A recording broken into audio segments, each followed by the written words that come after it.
विकास हमको तभी लगता, रोजगार बनाने से हम विकास नहीं मानते हैं। स्कूल में मिल रहे खिचड़ी, कॉलेज में मिल रहे बिना पढ़ाई की डिग्री। अगर पढ़ा लिखा टीचर होता तो हमारे बच्चे भी पढ़ पाते स्कूल जाके।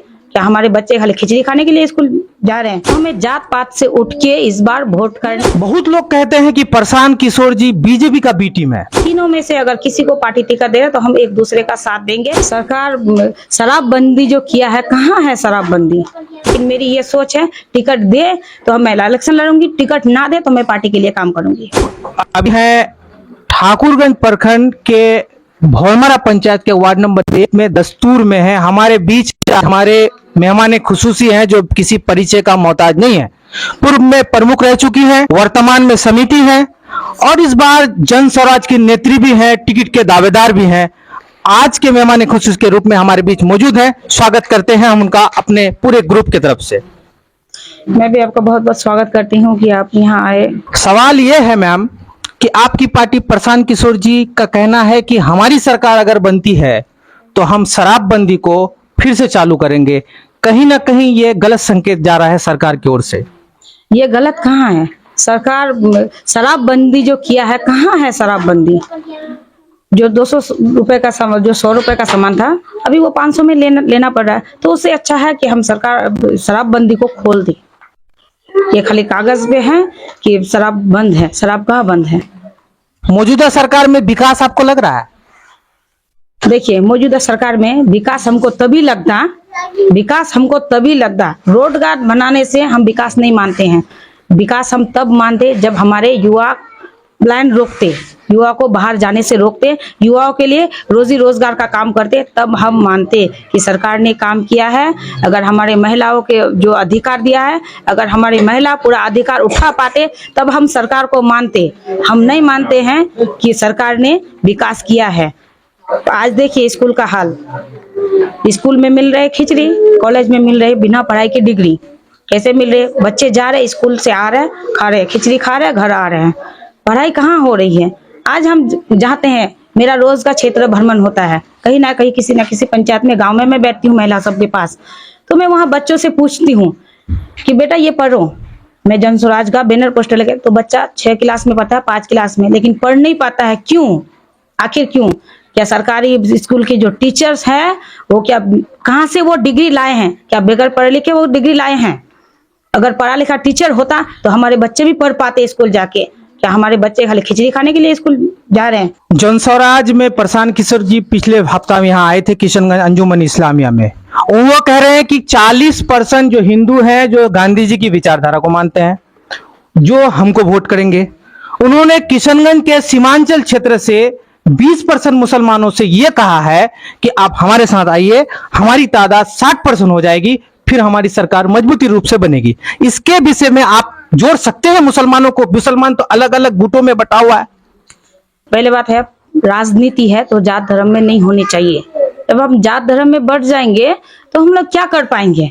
तो हमें जात पात से उठ के इस बार वोट करना है। कहते हैं कि 40-80% हिंदू आबादी है बिहार में, 80% हिंदू आबादी है, 20% मुसलमान की आबादी है, लेकिन उस 80% में 40% हिंदू आबादी ऐसी है जो गांधी जी की विचारधारा को मानते हैं। वो तो प्रशांत किशोर जी को पसंद करते हैं ना? हाँ, वो तो पसंद करते हैं। तो मेरे ख्याल से, मुझे तो पूरा उम्मीद है कि हमारे सीमांचल के मुसलमान भी प्रशांत किशोर के साथ मिल रहे हैं, उनका सोच भी मिल रहे हैं। मुझे भरोसा है कि इस बार प्रशांत किशोर के जन स्वराज के साथ में आके जन स्वराज की सरकार बनेगी इस बार। बहुत लोग कहते हैं कि प्रशांत किशोर जी बीजेपी का बी टीम है और बीजेपी के खिलाफ ही प्रशांत किशोर जी बोलते हैं। इसके लिए क्या कहना चाहेंगे आप? तो बोलने वाले को सोचना चाहिए ना। आज देखिए, हमारे प्रशांत किशोर जी अगर बीजेपी के बी टीम होते तो बीजेपी के लोगों पर उंगली नहीं उठाते। आज देखिए, जो हमारे डॉक्टर दिलीप जायसवाल जी है, क्या किसी में ताकत था उसके खिलाफ आवाज उठाने का? वो उनके घर में आके उनके खिलाफ आवाज उठा के गए हैं।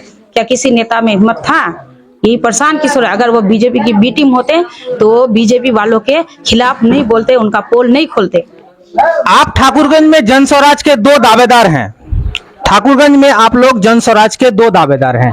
एक इकरामुल जी हैं जो एकदम पूरी तरह से डटे हुए हैं प्रचार में, और आप जो है आपके साथ जो महिलाओं का एक जन सैलाब है जो आपके साथ जिस जगह पे जा रहे हैं महिलाओं का तादाद देखने को मिल रहा है। अब दोनों में से टिकट अगर पार्टी किसी एक को देंगे तो उस विषय में आप क्या करेंगे कि पार्टी में बने रहेंगे या अलग पार्टी से आप इलेक्शन लड़ेंगे?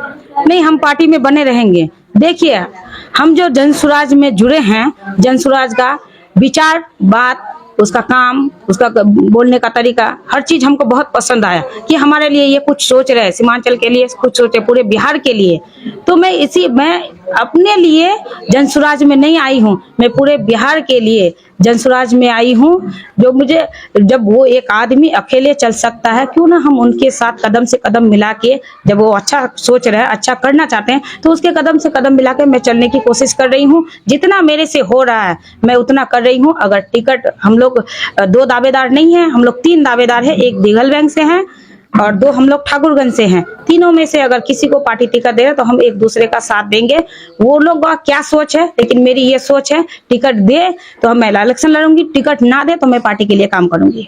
एएमयू का बहुत बड़ा मुद्दा है किशनगंज में, और विगत 2014 में जब कांग्रेस की सरकार थी तो एएमयू का उद्घाटन सोनिया गांधी के नेतृत्व में हुआ था। उसके बाद कांग्रेस की सरकार गिर गई तो एएमयू पूरी तरह से ठप पड़ा है। जबकि बिहार सरकार ने जमीन देने का भी जो उनका काम था उन्होंने दे दिया, लेकिन सेंट्रल गवर्नमेंट ने उनको फंड नहीं देने का काम कर रहा है, फंड रोक के रखा है। इसके लिए आपकी पार्टी कहां तक इसके लिए लड़ाई लड़ने में, मुसलमानों के लिए, एएमयू के लिए और सीमांचल के लिए, इस मेडिकल जो हम लोग का एएमयू बहुत बड़ा मुद्दा है हम लोगों के लिए, इसके लिए प्रशांत किशोर जी आप लोग सहयोगी दल है, कितना हम लोगों के लिए लड़ने का काम करेंगे, क्योंकि एएमयू बहुत जरूरत है हमारे इलाके के लिए? देखिए, एएमयू के लिए हमारे जो सूत्रधार है प्रशांत किशोर जी उस दिन आए थे, एएमयू गए भी थे। उन्होंने ये बोल के गए थे अगर हमारी सरकार बनती है तो हम इसको खुलवाएंगे। जहाँ ये बच्चे हमारे, खास करके हमारे मुसलमान के बच्चे, जो हमारे मुसलमान के बच्चे हैं जो नहीं पढ़ पाते हैं, किसी कमी की वजह से नहीं पढ़ पा रहे हैं, तो उसको हमारे प्रशांत किशोर जी पूरा करेंगे। पूरी कोशिश करेंगे कि उनको दोबारा से उनको फंड को खोला जाए। नदी को कटाव के लेकर के हमारी बहुत बड़ी समस्या, आप जिस क्षेत्र से आते हैं आपके बगल में मानंदा है, इस तरफ से पूरब तरफ मेची है। नदी के रोकथाम के लिए सरकार कोई कदम नहीं उठा रही है। प्रशांत किशोर जी की अगर सरकार बनती है तो इस पर क्या एक्शन होगा, या रोकथाम के लिए क्या बुनियादी चीजें हैं जो उस पर लगाया जाएगा? देखिए, हमारे प्रशांत जी ने कहा है जहाँ पे जो कमी है, अगर इनकी सरकार बनती है तो ये पूरा कमी को पूरा करेंगे। ये पूरे पूरे हिम्मत से, पूरे उम्मीद से बोल रहे हैं कि अगर यहाँ के जनता पूरे बिहार से अगर इनको चुन के कुर्सी में बैठाने का काम करते हैं तो ये पूरे बिहार के लिए काम करेंगे। अगर ये पूरे बिहार के लिए काम नहीं करते तो आज 3 साल से लगभग घर घर पैदल जाके, पैदल नहीं चलते, धूप में बारिश में नहीं चलते। क्या इनके पास पैसा नहीं है? ये हेलीकॉप्टर में भी सफर कर सकते थे, कहीं जा भी सकते थे, लेकिन आप लोग भी देख रहे हैं कि हर घर में पैदल यात्रा करके जा रहे हैं। क्यों? ये सोच रहे हैं कि जैसे जनता है वैसे उसका नेता हो। तो ये थे हमारी रजिया सुल्ताना मैम, पूर्व प्रमुख रह चुकी है ठाकुरगंज की और वर्तमान में अभी समिति है, और इस बार के जनसराज के भावी प्रत्याशी हैं विधायक के। हमारे बीच में आज मौजूद थे भोलमारा पंचायत ठाकुरगंज प्रखंड के दस्तूर गांव में। अभी तक के लिए इतना ही। आप अगर हमारा चैनल देख रहे हैं, हमारा सीमांचल न्यूज, तो फेसबुक में जाकर के उसको फॉलो कर लीजिए और यूट्यूब में जाकर के सब्सक्रिप्शन का बटन दबा करके, हमको आपकी भागीदारी की बहुत जरूरत है ताकि हम सरकार और जनता और नेताओं की बात, जो प्रतिनिधि की बात है, आप तक पहुंचा सके। जय हिंद, जय भारत।